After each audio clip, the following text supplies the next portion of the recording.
తాకట్లో ఉన్న మీ బంగారాన్ని విడిపించి ఆ రోజు ఆన్లైన్ రేటుకి కొంటాం. Sharma gold company. నమస్కారం, వెల్కమ్ టు సుమన్ టీవీ. నేను గీతాంజలి. ప్రస్తుతం మనతో పాటు కామాఖ్య అమృత శోధన వ్యవస్థాపకులు, అమ్మవారి ఉపాసకురాలు వేణుశ్యామ అమ్మ ఉన్నారు. వారితో మాట్లాడదాం. అమ్మ నమస్కారం. వినాయక చవితి శుభాకాంక్షలు. అప్పుడే గణపతి పండుగ వచ్చేసిందా అనిపించిందమ్మా. ఈసారి అన్ని చాలా తొందరగా వచ్చేస్తున్నాయి అన్నీ కూడా. బొజ్జగొనపయ్య చక్కగా ఊరు వీధి వీధి వాడవాడలా ప్రతి ఇంట్లోనూ వెలవడానికి సిద్ధమైపోతాడు ఆయన. ముందుగా అసలు గణపతిని ఎలా పూజించాలి, ఎందుకు పూజించాలి, ఆయన ఏం అనుగ్రహిస్తాడు, ఈ విషయాలు మాట్లాడుకుందాం.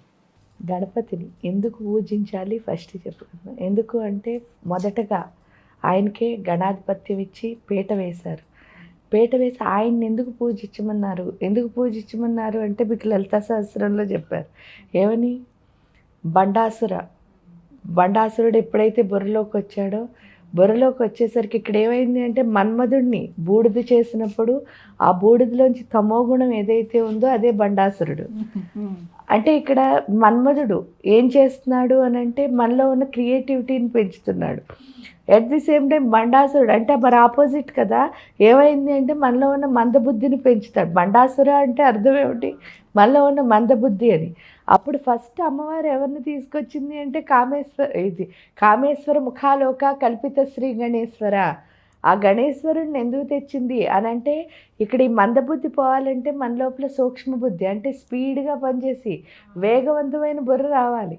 అది ఎలా వచ్చిందో ఒకసారి చూస్తే ఆయన బుర్ర ఎంత గొప్పది అనడానికి ఒకటే ఏంటి అంటే గణాధిపత్యం ఇస్తానని మన ఎవరంటే సుబ్రహ్మణ్య స్వామికిను ఈయనకి చెప్తారు శివయ్య. చెప్పగానే సుబ్రహ్మణ్య స్వామి ఏం చేస్తారంటే ఎలాగూ ఈయన ఓడిపోతాడు, ఇంత పొట్ట ఇంత లావుగా ఉన్నాడు, పరిగెట్టి వెళ్ళి చేయలేడు, మరగు పొట్టిగా ఉన్నాడు కాబట్టి అసలు ఏమి చేయలేడు, నేను చాలా స్పీడ్గా అన్నీ చేసేయగలను అని చెప్పి దివ్య తీర్థాలన్నింటిలో స్నానం చేసేస్తాను అని చెప్పి పరిగెట్టేస్తాడు. ఏంటి అంటే ఎప్పుడైనా చూడండి అహంకారానికి స్పీడ్గా వెళ్ళిపోతాం. అంటే తెలివి అంత ఉండదు, ఆలోచన లేదు. ఇక్కడ ఆలోచన ఎంత గొప్పది అనడానికి ఈయన ఇక్కడి నుంచి చూస్తూ ఉంటే శివయ్య అడుగుతారట, అదేంటి నాయన నువ్వే స్లోగా వెళ్తావు, నువ్వు ముందు వెళ్ళాలి కదా, నువ్వు ఇక్కడి నుంచి చూస్తున్నావు అంటే ఆయన చాలా వినయంగా వాళ్ళ నాన్నగారికి దండం పెట్టి ఒకటే చెప్తారట. ఏంటి అంటే నాన్నగారు ఒక దాంట్లో చదివాను నేను ఉపనిషత్తుల్లో, ఏమిటి అంటే వేదాల్లో ఉపనిషత్తుల్లో ఉన్న ఒక మాట మిమ్మల్ని అడుగుతాను, అది మీరు ఓకే అంటే నేను వెళ్ళిపోతాను అంటట. ఇప్పుడు సమయం వేస్ట్ చేయకూడదు కదా, పరిగెట్టుకెళ్ళి అన్ని తీర్థాల్లో స్నానం చేయాలి కదా. ఆ టైంలో ఈయనేం అడుగుతాడా అని చెప్పేసి ఆయన అడగమంటారు. ఎందుకంటే శివుడు అంటే జ్ఞానం కాబట్టి. నార్మల్గా మనలాంటి వాళ్ళకి అయితే కోపం వస్తుంది, కానీ ఆయన అడగమంటారు. అడిగితే అప్పుడు ఆయన ఏం చెప్తారట, సకల తీర్థాల్లో స్నానం చేయడం కంటే, భూమి చుట్టూ 21 సార్లు ప్రదక్షిణ చేయడం కంటే, కొన్ని వేల కోట్ల నారాయణ మంత్రం జపం చేయడం కంటే, తల్లి తండ్రి చుట్టూ 3 సార్లు ప్రదక్షిణ చేస్తే సరిపోతుందంటారు కదా, ఇప్పుడు ఈ టెస్ట్కి అది పనికొస్తుందా అని అడుగుతాడు. అందులో మీరు తల్లి తండ్రి కూడా కాదు, ఆది దంపతులు మీరే, అందరికంటే ముందు తల్లిదండ్రులు సృష్టికి మూలం, మీ చుట్టూ ప్రదక్షిణ చేస్తే సరిపోతుంది కదా అని చెప్పి ఆయన దండం పెట్టి అడుగుతారట. శివుడు ఇంకేం చెప్పలేరుగా, శుభ్రంగా 3 సార్లు ప్రదక్షిణ చేసి గణాధిపత్యాన్ని దక్కించుకున్నాడు. కుమారస్వామి ఫస్ట్ పరిగెట్టుకెళ్ళి అన్నీ చూసుకున్నాడు. అంటే అంత సూక్ష్మ బుద్ధి గణపతిది. ఆయనకి పూజ ఎందుకు చేస్తామంటే మన ప్రతి ఒక్కళ్ళకి సూక్ష్మ బుద్ధి అంటే స్పీడ్గా పరిగెట్టి పాలు తాగడం కంటే నిలబడి నీళ్లు తాగడం మంచిది. ఎందుకంటారు అని అంటే ఆ పరిగెడుతూ ఉండడం వల్ల ఈ పాలన్నీ ఉలికిపోతాయి, నోట్లోకి వెళ్ళేవి తక్కువ, కింద పారిపోసేవి ఎక్కువ అవుతాయి. అంటే అంత నిలకడగా ఉండాలి బుర్ర. అంటే మనం ఆలోచన పని కరెక్టే, కానీ ప్రాబ్లం అన్నది అందరికీ ఉంటాయి. ప్రాబ్లం అని భయపడడం కంటే దాని సొల్యూషన్ వెతకాలి. అది ఆ సూక్ష్మ బుద్ధి గణపతి దగ్గర ఉంది. అందుకని గణపతికి ఫస్ట్. దానికి తోడు ఆయనకి 2 భార్యలు మీరు చూస్తే బుద్ధి సిద్ధి అని చెప్తారు. అంటే ఆయనకు పూజ చేయడం వల్ల ఏమొస్తుందండి అంటే ఫస్ట్ మంచి యాటిట్యూడ్ వస్తుంది. అంటే బుద్ధి అంటే ఏమిటి, దృష్టిలోపం అన్నది పోయి మనం ప్రకృతిని కరెక్ట్గా అర్థం చేసుకోవడం మొదలు పెడతాం. సిద్ధి అంటే ఏంటి, మీరు ఏ పని చేస్తున్నారో అది సిద్ధిస్తుంది. అంటే మనం చేసే పనిలో మనం సక్సెస్సే కదా కోరుకుంటున్నాం. అంటే బుద్ధి ఉంటేనే ఆ సిద్ధి వస్తుంది. అది భార్యలంటే అక్కడ అన్నీ ఏది చూసినా మనం గణపతి నుంచి అదే. మళ్ళీ ఆ బుర్రలో ఎప్పుడైతే మంచి ఆలోచనలు స్పీడ్గా ఆలోచించడం వచ్చిందో, అంటే టైం ప్రకారం ఆ ఆలోచన చేయడం వచ్చిందో, ఇంకా అంతకంటే మన లైఫ్లో సక్సెస్ అవ్వడానికి ఏమీ వేరే మార్గాలు ఉండవు కదా. అన్నిటికంటే బుర్రే బాగా పనిచేయాలి.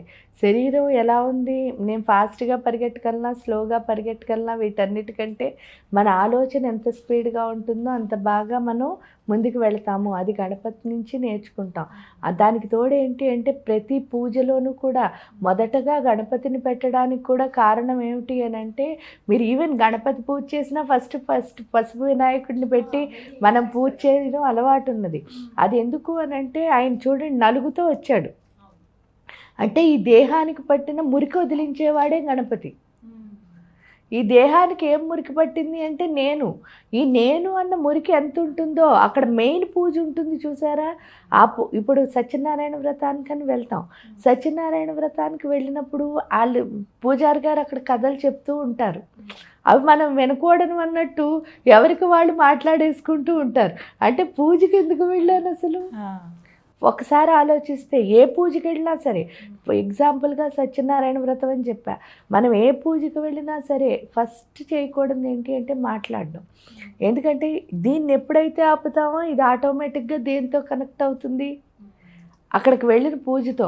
మీరు పూజకి ఎందుకు వెళ్ళారు అంటే అక్కడ ఏ దేవత అయితే మనం పూజ చేస్తున్నామో దాని నుంచి వచ్చే ఫలితాన్ని మనం పొందడానికి వెళ్ళాం.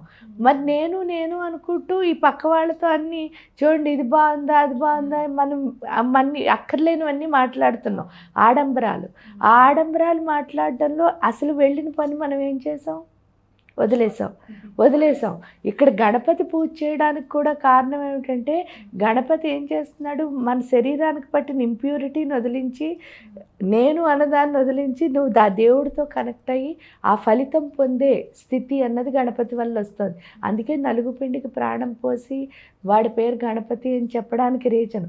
ఆ నలుగుపిండికి ప్రాణం పోయడం అంటే శరీరానికి పట్టిన మురికి ఎప్పుడైతే వదులుతుందో అప్పుడు నేను అన్నది వదిలితే అంతవరకు ఎలా ఉంటామంటే అల్పుడెప్పుడు పలుకు ఆడంబరముగాను. అలాగే అందుకని మనం గొప్పలు చెప్పుకోవడంలో అసలైన ఫలితం తీసుకోవటంలే. ఇప్పుడు చూడండి కుమారస్వామి ఎలా అయితే పరిగెట్టుకెళ్ళిపోయాడో అలా చేసుకుంటున్నాను తప్పితే ఇక్కడ ఉన్న ఫలితం మనకి రావటంలే. అది అందరూ పొందాలని మన ఋషులు మునులు ఏం చేశారంటే ఫస్ట్ పసుపు వినాయకుడికి ఎప్పుడైతే పెట్టామో మన బుర్రలో నాకు అన్నీ తెలుసు అన్నది వదిలేసి ఆ యొక్క దేవతతో మనం కనెక్ట్ అవుతాం. ఎప్పుడైతే దేవతతో కనెక్ట్ అయ్యామో ఆటోమేటిక్గా ఆ ఫలితాన్ని మనం పొందుతాం. అది మనం ఇక్కడ గణపతి పూజలో నేర్చుకుంటాం. ఎందుకు చేయాలంటే అర్థం ఇది, ఈ విధంగా ఇవన్నీ అనుగ్రహిస్తాడు ఆయన అని చెప్పి. అమ్మ, ఈ వినాయక చవితికి ప్రత్యేకంగా వినాయకుడి విగ్రహాల్లాగా తీసుకొచ్చి పూజ చేస్తూ ఉంటాం. వినాయక వ్రతమే అది కూడా. ఎలాంటి విగ్రహాలను తీసుకురావాలనేది పెద్ద ప్రశ్న. మామూలుగా అయితే మట్టి విగ్రహాలు అసలు అంటే ఉత్తమము అంటే మట్టే అమ్మ. ఎందుకు ఉత్తమం మట్టే అంటే మూలాధార చక్రానికి అధిపతి గణపతి అవడం వల్ల ఏంటి అంటే మూలాధార చక్రం భూమి యొక్క శక్తి. అంటే భూమి యొక్క శక్తి అంటే భూమి అంటే మట్టే కదా. అందుకని మట్టి విగ్రహాలు చేయడం ద్వారా ఏంటి అంటే ఇక్కడ దీన్ని గంధ తన్మాత్ర అని కూడా అంటారు. మూలాధార చక్రంలో ఉన్న తన్మాత్ర పేరు గంధ తన్మాత్ర. ఎప్పుడైతే ఆ మట్టితో మనం చేస్తామో దాని ద్వారా ఏమవుతుంది అని అంటే ఇక్కడున్న ఈ గంధ తన్మాత్ర సుగంధంగా మారడం అంటే అర్థం ఏమిటి అంటే నార్మల్ మూలాధార చక్రానికి చాలా డౌట్స్ ఉంటాయి. ఆ డౌట్స్ ఉండడం వల్ల ఏంటి అంటే అక్కడ 3 చోట్ల పాము రూపంలో ఈ కుండలిని అనే శక్తి పడుక్కుని ఉంది. ఈ పడుక్కునున్న కుండలిని అంటే పార్వతీదేవి స్థానానికి వెళ్ళిందండి. స్థానానికి వెళ్ళి గణపతిని ఏంటి అంటే కూర్చోబెట్టింది గుహ దగ్గర. గుహ అంటే ఏంటంటే గుహ్యము అని అర్థం. మూలాధారం అక్కడే కదా ఉంటుంది. అక్కడ కాపలా కూర్చోబెట్టడం అంటే ఏంటంటే ఈవిడ 3 చోట్ల పాము రూపంలో పడుక్కున్నది ఏం చెప్పిందంటే నేను లేవకుండా ఉండాలరా, దాన్ని ఇద్దరిని ఎవరు డిస్టర్బ్ చేయకుండా కూర్చో అని చెప్పి స్వామిని కూర్చోబెట్టింది. జ్ఞానం అన్నది ఎక్కడి నుంచి వస్తుంది అంటే మూలాధారం నుంచే పైకి వస్తుంది. అందుకని శివుడు రావడానికి ట్రై చేశాడు అంటే జ్ఞానం లోపలికి రావడానికి. జ్ఞానం ఎప్పుడు లోపలికి వచ్చిందో ఈ కుండలిని అనేది మెలుకోవాలి. మేల్కోవాలంటే ఈ నిద్రపోతున్న కుండలిని మేల్కోవద్దు అన్నదే ఆయన డ్యూటీ. అందుకని జ్ఞానాన్ని లోపలికి రానివ్వలే. అప్పుడు ఆయన యూజ్ చేసిన వెపన్ కూడా మీరు చూస్తే త్రిశూలం. ఇక్కడ 3 చుట్ల పాము, అక్కడ త్రిశూలం. ఏమిటి అని అంటే ఈ 3 చుట్లు ఏంటంటే మనలో ఉన్న సత్వరజస్తమో గుణాలు, అంటే మానవుడిలో ఉన్న సత్వరజస్తమో గుణాలు. అవేమిటి అంటే దేవతా సత్వరజస్తమో గుణాలు.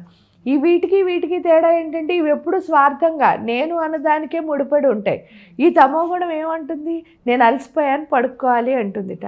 బద్ధకంగా ఉండు, ఎక్కువ పని చేయకు అంటుంది ఈ తమో గుణం. రజోగుణం ఏం చేస్తుందిట, వీళ్ళతో దెబ్బలాడు, వీళ్ళు మంచివాళ్ళు కాదు, వాళ్ళు మంచివాళ్ళు కాదు అని చెబుతుందిట. ఇక్కడ సత్వగుణం వచ్చేసరికి ఏంటంటే ఎవరు ఈ సృష్టిలో ఏమైపోయినా పర్వాలే, నేను మంచిదాన్ని అనిపించుకుంటే చాలు అనిపిస్తూ ఉంటుందిట.